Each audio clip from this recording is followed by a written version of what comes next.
Assalamualaikum warahmatullahi wabarakatuh. Tabi pun. Halo teman-teman semuanya. Sebelum kita memulai pelajaran, mari kita berdoa terlebih dahulu. Berdoa mulai.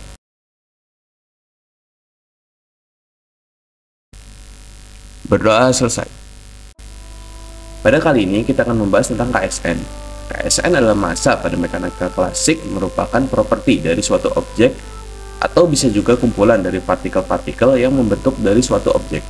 Dalam fisika Newton, massa juga bisa digeneralisasikan sebagai jumlah partikel pada objek.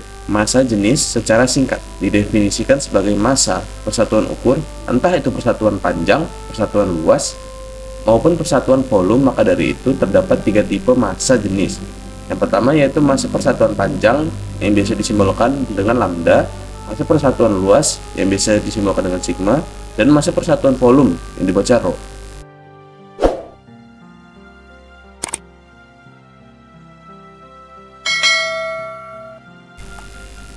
Selanjutnya ada koordinat bola dan tabung.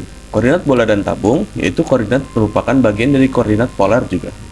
Bedanya koordinat ini akan diterapkan pada bentuk bola, yaitu koordinat tersusun atas tiga parameter yaitu gamma, theta, dan pi. Asumsikan terdapat suatu titik pi, yaitu komponen gamma merupakan jarak yang diukur dari titik asal atau origin besar dari vektor posisi. Komponen theta merupakan besar sudut yang diukur dari sumbu z dan dinamakan sebagai sudut polar. Dan komponen pi merupakan sudut yang diukur dari sumbu x terhadap proyeksi vektor gamma pada bidang kartesian dan dinamakan sebagai sudut azimut. Agar lebih mudah memahami koordinat bola, saya akan kombinasikan koordinat bola dengan kartesian. Pada gambar di atas, kita dapat menemukan hubungan antara koordinat bola dengan koordinat kartesian. Gunanya jika kalian tidak begitu menguasai koordinat bola, kalian dapat gunakan koordinat kartesian, yaitu dv sama dengan gamma kuadrat sin theta d theta d gamma d pi. Di atas merupakan partisi volume dari bola. Bila kita lihat, terdapat tiga operator diferensial yang mengharuskan kita menggunakan integral lipat. Integral yang lebih dari satu fungsi. Begitu juga kita dapat mencari infinitesimal luasan bola. Ingat, pada volume jangkauan untuk gamma disesuaikan dengan batasnya, sedangkan untuk mencari luas gamma selalu bernilai konstan, yaitu r radius itu sendiri. Kenapa? Locus point, yaitu kumpulan titik. Pada luasan hanya terletak pada kulit itu sendiri, bukan pada ruang kosong di dalamnya. Maka gamma bernilai konstan, yaitu dA sama dengan r kuadrat sin theta d theta d pi. Selanjutnya ada integral lipat. Integral lipat didefinisikan yaitu integral yang lebih dari satu fungsi parameter. Banyak hal yang harus diperhatikan dari integral lipat. Contoh, tentukan nilai f dari df sama dengan 2x kali dx kali dy. Mungkin sebagian dari kalian mengatakan mudah untuk melakukan integrasi semacam ini, yaitu f sama dengan nilai mutlak dari df sama dengan nilai mutlak 2x kali dx kali dy sama dengan 2. Nilai mutlak x kali dx, nilai mutlak dari dy sama dengan x kuadrat y plus c. Apakah dapat dikerjakan dengan cara seperti itu? Jawabannya bisa benar, bahkan bisa salah. Mengapa? Integral di atas dapat dikerjakan dengan cara seperti itu jika parameter x dan y tidak mempunyai keterkaitan apapun, yaitu independent variable. Namun bagaimana jika y merupakan suatu fungsi? Caranya adalah lakukan integrasi secara berurutan sebagai berikut.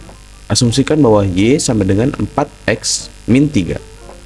F sama dengan nilai asli dari df sama dengan nilai mutlak 2x kali dx kali dy sama dengan 2. Kemudian adalah x dx dari nilai mutlak dy sama dengan 2 kali x kuadrat y dx f sama dengan 2 nilai mutlak dari x kuadrat dalam kurung 4x min 3 dx sama dengan 2 dalam kurung 4 nilai mutlak x kuadrat x pangkat 3 kali dx min 3. X kuadrat kali dx sama dengan 2 dalam kurung X pangkat 4 min X pangkat 3 plus C. Kemudian ada teorema pusat massa dan matematika fisika. Jika sistem mempunyai bentuk yang diskret atau terbatas dan bentuk normal, kita dapat gunakan konsep nilai rataan pada statistik. Ingat, pusat massa juga merupakan posisi rata-rata. Ambil contoh, ingin mencari pusat massa pada sumbu X dan Y. XPM sama dengan M1X1 ditambah M2X2 ditambah M3X3 hingga diskret yang kita inginkan. Dibagi M1 ditambah M2 ditambah M3 hingga diskret yang kita inginkan.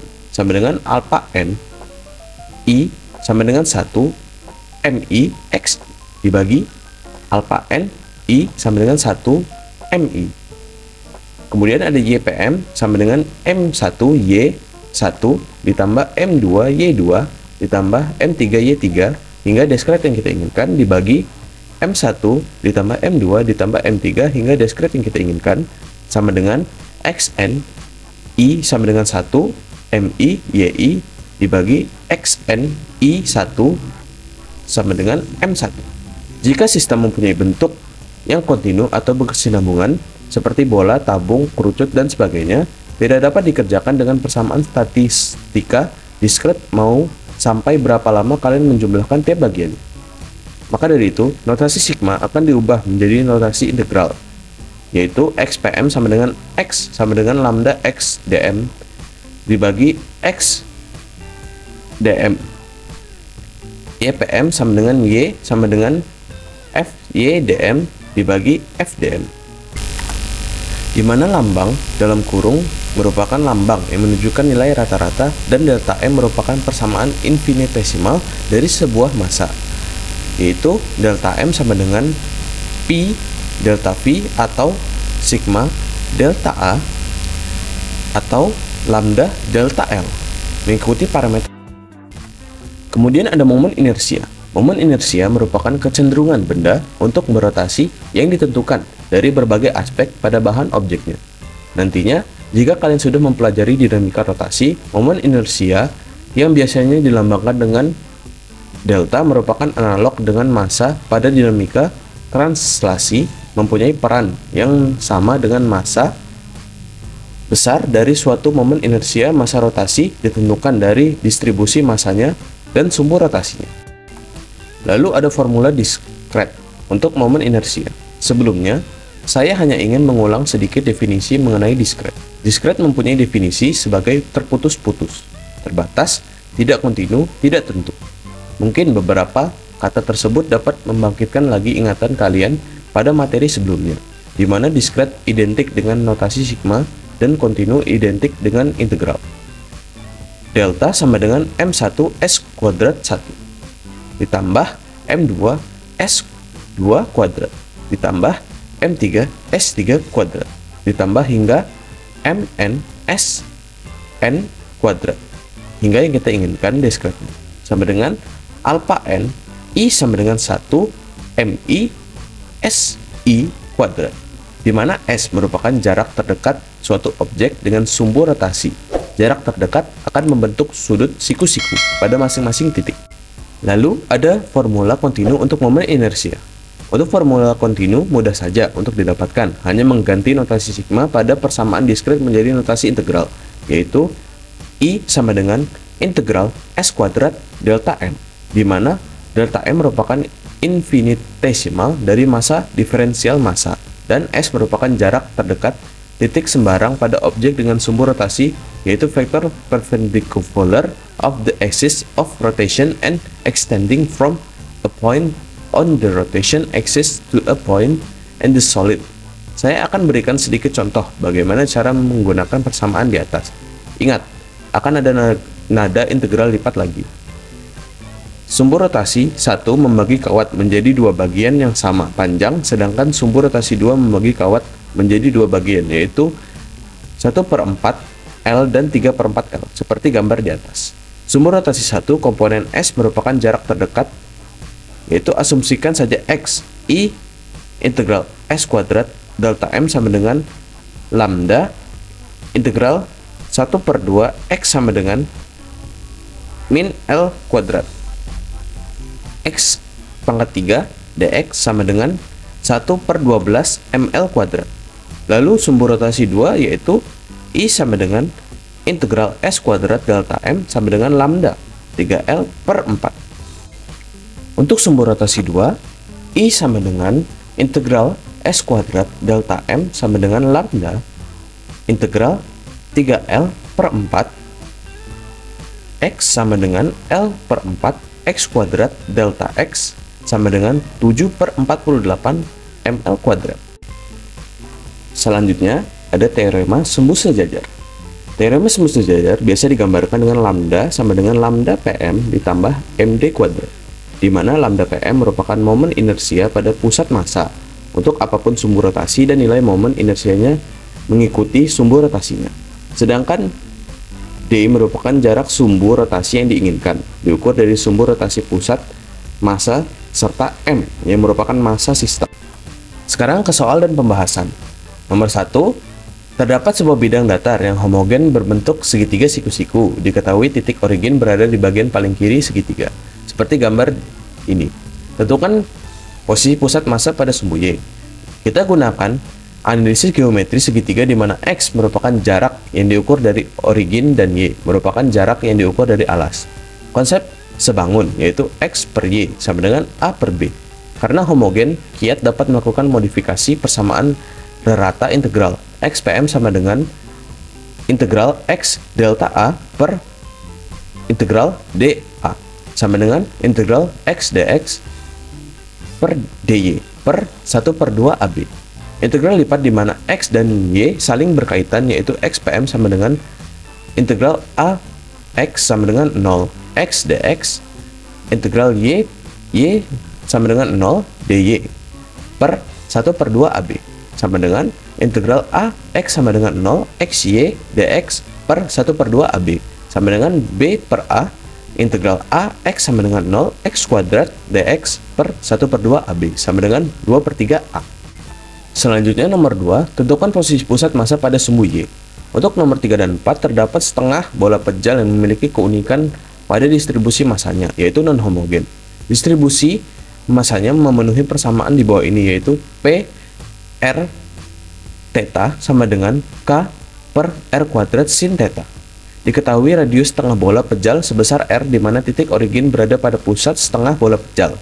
Gunakan konsep yang sama pada soal sebelumnya, yaitu YPM sama dengan delta B, Y sama dengan 0, Y dy integral X sama dengan 0 dx per 1/2 AB sama dengan integral B, Y sama dengan 0 XY dy per 1/2 AB sama dengan A per B integral B, Y sama dengan 0 Y kuadrat dy per 1/2 AB sama dengan 2/3 B. Jadi jawabannya adalah C.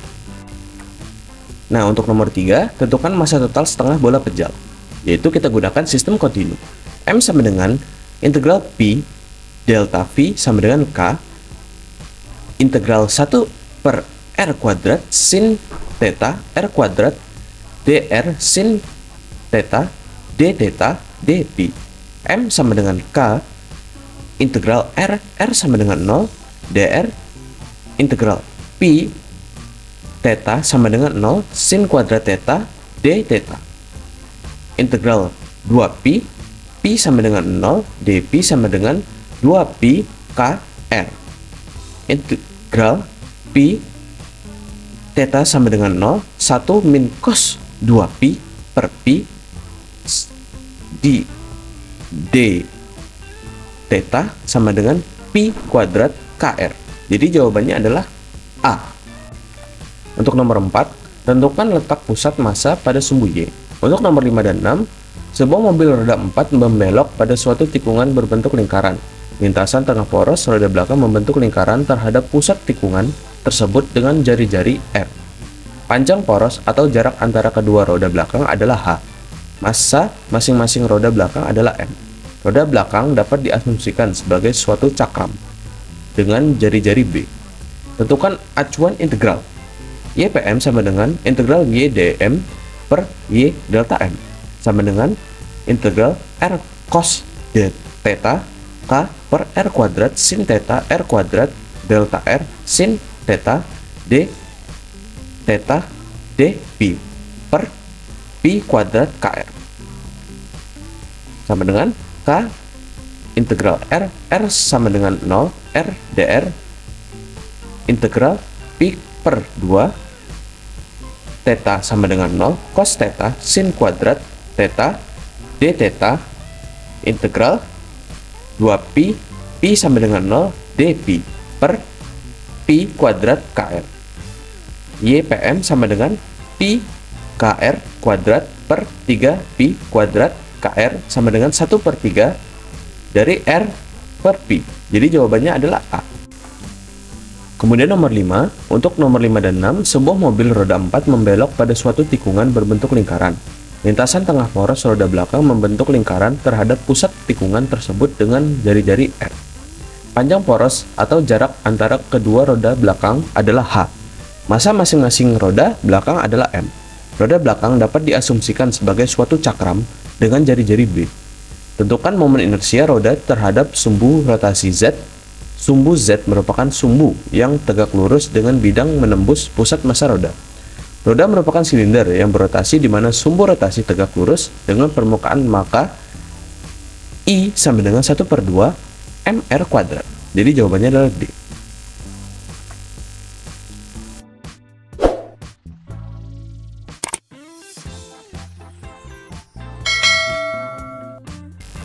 Lalu nomor 6, tentukan momen inersia roda terhadap pusat tikungan yang berbentuk lingkaran. Untuk mencari momen inersia terhadap pusat tikungan melingkar, berarti ini berhubungan dengan momen inersia sumbu rotasi vertikal. Ingat, I sama dengan 1/2 mr kuadrat merupakan momen inersia sumbu rotasi horizontal, bukan vertikal. Maka, kita harus gunakan hubungan Ix plus Ly sama dengan Lz. Momen inersia 1/2 mr kuadrat merupakan Lz dan Lx sama dengan Ly karena roda simetris untuk tiap sumbu. Lx sama dengan 1/2 Lz sama dengan 1/4 mr kuadrat. I sama dengan Lx plus md kuadrat, di mana d sama dengan r plus 1/2 h. Maka I sama dengan m dalam kurung r plus 1/2 h kuadrat plus 1/4 mr kuadrat. Jadi jawabannya adalah A. Lalu nomor 6, tentukan momen inersia roda terhadap pusat tikungan yang berbentuk lingkaran. Untuk mencari momen inersia terhadap pusat tikungan melingkar, berarti ini berhubungan dengan momen inersia sumbu rotasi vertikal. Ingat, I sama dengan 1/2 mr kuadrat merupakan momen inersia sumbu rotasi horizontal, bukan vertikal. Maka, kita harus gunakan hubungan Ix plus Ly sama dengan Lz. Momen inersia 1/2 mr kuadrat merupakan Lz dan Lx sama dengan Ly karena roda simetris untuk tiap sumbu. Lx sama dengan 1/2 Lz sama dengan 1/4 mr kuadrat. I sama dengan Lx plus md kuadrat, di mana d sama dengan r plus 1/2 h. Maka I sama dengan m dalam kurung r plus 1/2 h kuadrat plus 1/4 mr kuadrat. Jadi jawabannya adalah A. Kemudian nomor 7, untuk nomor 7, 8, dan 9 terdapat sebuah lempengan besi tipis berbentuk persegi panjang yang massanya terdistribusi secara merata dan mempunyai sisi A dan B.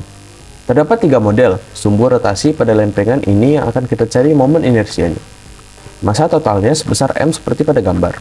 Tentukan momen inersia untuk model yang kiri. Untuk pada gambar model yang kiri, I sama dengan integral R kuadrat delta M sama dengan sigma integral X kuadrat dx kali dy sama dengan sigma integral B per 2 X sama dengan min B per 2 X kuadrat dx integral A Y sama dengan 0 dy sama dengan 1/12 MB kuadrat. Jadi jawabannya adalah D. Kemudian nomor 8, tentukan momen inersia untuk model yang tengah. Pada gambar model yang tengah, kita gunakan I sama dengan integral R kuadrat dm sama dengan sigma integral Y kuadrat dx dy sama dengan sigma integral A per 2 X sama dengan min A per 2 Y kuadrat dy integral B X sama dengan 0 dx sama dengan 1/12 MA kuadrat. Jadi jawabannya adalah C. Selanjutnya nomor 9, tentukan momen inersia untuk model yang paling kanan. Model yang kanan, teorema momen inersia. IZ sama dengan IX plus LY sama dengan 1/12 MB kuadrat plus 1/12 MA kuadrat sama dengan 1/12 M dalam kurung A kuadrat plus B kuadrat. Jadi jawabannya adalah E. Untuk nomor 10, 11 dan 12 terdapat sebuah luasan setengah lingkaran yang mempunyai radius sebesar R. Diketahui titik origin berada pada titik tengah setengah lingkaran. Tentukan letak pusat massa pada sumbu Y jika distribusi massa homogen. Seperti pada gambar, tentukan titik acuan dalam integral. Yaitu kita gunakan YPM sama dengan integral Y dA per integral dA sama dengan integral R cos theta R delta R d theta per 1/2 pi R kuadrat sama dengan integral R sama dengan 0 R kuadrat delta R integral pi per 2 theta sama dengan min pi per 2 cos theta d theta per 1/2 pi R kuadrat sama dengan 2/3 R pangkat 3 per 1/2 pi R pangkat 2 sama dengan pi R per 3 pi. Jadi jawabannya adalah A. Kemudian untuk nomor 11, asumsikan saat ini distribusi massa mengikuti persamaan di bawah ini, yaitu sigma R sama dengan K per R. Tentukan massa total luasan setengah lingkaran tersebut. Kita gunakan sistem non-homogen, yaitu M sama dengan integral sigma D A sama dengan integral K per R, R D R delta theta sama dengan K. Integral R sama dengan 0, dr integral pi theta sama dengan 0, d theta sama dengan pi kr. Jadi jawabannya adalah D. Kemudian nomor 12, tentukan letak pusat massa pada sumbu Y. Kita gunakan sistem yang non-homogen. YPM sama dengan integral YdM per integral dm sama dengan integral R cos theta K dr d theta per pi kr sama dengan K integral R sama dengan 0 R dr integral pi per 2 theta sama dengan min pi per 2 cos theta d theta per pi kr sama dengan kr kuadrat per pi kr sama dengan R per pi. Jadi jawabannya adalah C. Selanjutnya nomor 13. Untuk nomor 13 sampai 16 terdapat sebuah kerucut dengan tinggi L dan radius lingkaran sebesar R di mana titik origin berada pada bagian paling kiri kerucut. Terdapat dua kasus pada masalah kerucut ini. Seperti pada gambar, kasus pertama, kerucut merupakan massa pejal, yaitu volume dengan distribusi massa pi homogeni. Tentukan besar volume kerucut, yaitu besar volume kerucut ditentukan dari 1/3 pi R kuadrat L. Jadi jawabannya adalah B. Untuk nomor 14, tentukan letak pusat massa kerucut pada sumbu X. Kita gunakan analisis geometri segitiga. Jika kita lihat, kerucut merupakan sebuah luasan segitiga siku-siku yang diputar sebesar 360 derajat dengan konsep kesebangun. Maka, X per R sama dengan L per R, seperti pada gambar. Komponen dV dari kerucut merupakan analog dari komponen tabung. Hanya saja antara X dan R mempunyai keterkaitan. Seperti XPM sama dengan integral X dV per integral dV sama dengan integral XR dr dx dV per 1/3 pi R pangkat 3 sama dengan 6 per R pangkat 3 integral R sama dengan 0 R dr integral X sama dengan 0 X dx sama dengan 3 per R pangkat 3 integral R sama dengan 0 X kuadrat R dr sama dengan 3 per R pangkat 3 dalam kurung L per R pangkat 2 integral R sama dengan 0 R pangkat 3 dr. Jadi XPM sama dengan 3/4 L. Jadi jawabannya adalah C. Nah, untuk nomor 15 kita punya kasus kedua, yaitu kerucut merupakan massa luasan yang hanya permukaan saja dengan distribusi massa sigma homogen. Tentukan letak pusat massa kerucut pada sumbu X jika kerucut tidak mempunyai alas lingkaran. Kita gunakan sistem luasan yang homogen, yaitu XPM sama dengan integral x dA per integral dA sama dengan integral x dr dx dpi per integral dr dx dpi sama dengan 2pi integral x sama dengan 0 x dx integral r sama dengan 0 dr per 2pi integral r sama dengan 0 dr pi x sama dengan 0 dx sama dengan integral L x sama dengan 0 Rx dx per 1/2 Lr sama dengan 2 per Lr integral L x sama dengan 0 x kuadrat dr. Jadi jawabannya adalah x pm sama dengan 2/3 L. Kita ambil B. Selanjutnya untuk nomor 16 kita masih menggunakan kasus pertama, yaitu kerucut merupakan massa pejal volume dengan distribusi massa pi homogeni. Nah, kita tentukan letak pusat massa kerucut pada sumbu X jika kerucut mempunyai alas lingkaran. Jika kerucut mempunyai alas lingkaran, kita dapat gunakan superposisi untuk menentukan pusat massa sistemnya. Yang pertama, massa selimut kerucut adalah sigma pi Lr, kemudian massa lingkaran adalah sigma pi R kuadrat, jarak pusat massa selimut kerucut adalah 2/3 L, jarak pusat massa lingkaran adalah L. Jarak pusat massa diukur dari titik origin, jadi kita gunakan XPM sama dengan MK XK plus ML XL per MK plus ML sama dengan sigma pi LR 2/3 L plus sigma pi R kuadrat L per sigma pi LR plus sigma pi R kuadrat sama dengan L 2/3 L plus RL plus L plus R sama dengan L dalam kurung 2L plus 3R per 3L plus R. Jadi jawabannya adalah D. Sekian dari saya, semoga video ini bermanfaat bagi kalian ya. Dan jika kalian belum memahami materi dengan baik, kalian bisa mengecek video-video yang ada di channel ini. Terima kasih, bye-bye.